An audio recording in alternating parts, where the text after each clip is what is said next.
आप लोगों को मैंने रिग्रेशन कोरिलेशन की प्रॉपर्टीज़ करवाई, रिग्रेशन एनालिसिस की भी और कोरिलेशन की भी। आप लोगों को कोरिलेशन की जब मैंने प्रॉपर्टीज़ करवाई, आपको याद होगा कि कोरिलेशन कोफिशिएंट में एक तो ये कि सिमेट्रिकल होते हैं, इनके जो भी पॉजिटिव नेगेटिव वैल्यू है वो इनकी कोवेरियंस टर्म पे डिपेंडेंट होती है, ओरिजिन और स्केल से इंडिपेंडेंट होते हैं, R X Y R U V के बराबर होता है, -1 से +1 के दरमियान में वैल्यू लाई करती है। और एक और बहुत अहम चीज़ मैंने आपको बताई थी कि आपके पास कोरिलेशन कोफिशिएंट की वैल्यू बनती है इससे, किससे, जब आपका बी वाई एक्स और बी एक्स वाई दोनों को प्रोडक्ट लें, उनका अंडर रूट लें, ठीक है, तो ये आपके पास क्या आ जाता है, geometric mean of two regression coefficients आ जाता है, और ये आपका कोरिलेशन कोफिशिएंट होता है। अब ये जो एग्जांपल हम लोग आज करने लगे हैं 14.8, इसमें यही प्रॉपर्टी आपकी यूज़ हो रही है।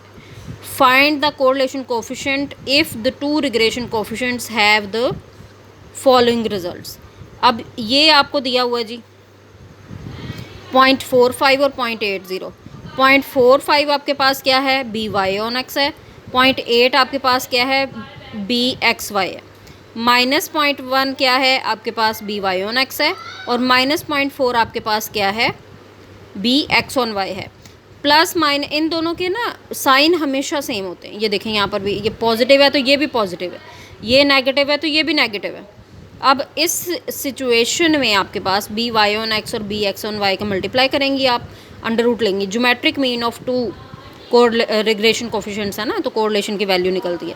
दोनों माइनस हैं तो बाहर माइनस लगा देंगे, दोनों प्लस हैं तो बाहर प्लस लगा देंगे। वैसे भी आपको पता है ना कि जो स्केयर टर्म है वो अंडर रूट को कैंसिल कर देती है, तो अगर प्लस स्केयर करेंगे तो प्लस रह जाएगा, ठीक है, अगर माइनस स्केयर करेंगे तो माइनस बाहर रह जाएगा, क्योंकि वो अंडर रूट को कैंसिल कर देगा। अब वैल्यूज़ आपने पुट कर देनी है, B Y on X into B X on Y, multiply करेंगी, उसका अंडर रूट लेंगी, उसका आपका आर का आंसर आ जाएगा। और ये हमने एक प्रीवियस एग्जांपल में किया भी था कि दोनों तरीक़ों से फाइंड आउट करके देखा था, तो आंसर सेम आ रहा था।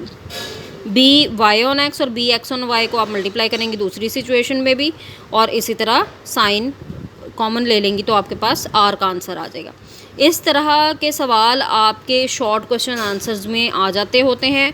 ये बहुत ही अहम नौइयत के सवाल हैं, आप इसको करें।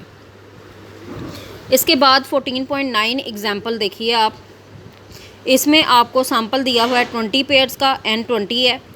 उसके बाद उन्होंने आपको ऑब्जर्वेशन 0.6 दी हुई है, x बार 12 दिया हुआ है, y बार 20 दिया हुआ है, एस एक्स दिया हुआ है, एस वाई दिया हुआ है। आपने रिग्रेशन लाइंस निकालनी है, आपको पता है इनका आंसर। आपने यहाँ पर प्रीवियस इसी लेक्चर में पहले क्लिप में आपने देखा, आप बी वाई ऑन एक्स और B A Y on X के फार्मूले पुट करेंगी और ए और बी की वैल्यू निकाल लेंगी और आपकी फिटेड लाइन आ जाएगी। इसी तरह एक्स ऑन वाई के लिए भी आप ए और बी की वैल्यू पुट करेंगी फार्मूलों के अंदर, और आपके पास एक्स ऑन वाई की लाइन आ जाएगी, ठीक है। यही इस एग्जाम्पल में करना था। अब आपने ये सिंपल कोरिलेशन कोफिशिएंट फाइंड किए यहाँ पर शुरू के क्वेश्चंस में। अब आगे के क्वेश्चंस में आपके पास जो है वो मुख्तलिफ उन्होंने सम्स वगैरह दिए हुए हैं, उनके मुताबिक आपने काम करना है। उसके अलावा आपने यहाँ पर देखें, ये भी कोरिलेशन वगैरह फाइंड आउट करने हैं, मुख्तलिफ चीज़ें फाइंड आउट करनी है। -1 आपके पास कब होता है, जब परफेक्ट नेगेटिव रिलेशनशिप होता है। r = 0 कब होता है, जब आपके पास नो रिलेशनशिप होता है। और r = 1 कब होता है, जब परफेक्ट 1 रिलेशनशिप होता है। इस तरह से ये सारी एक्सरसाइज आप अटैम्प्ट कीजिए, लाइंस फाइंड आउट कीजिए, और जहाँ पर जो चीज़ समझ नहीं आती वो आप मुझे बताइए, ठीक है। Thank you.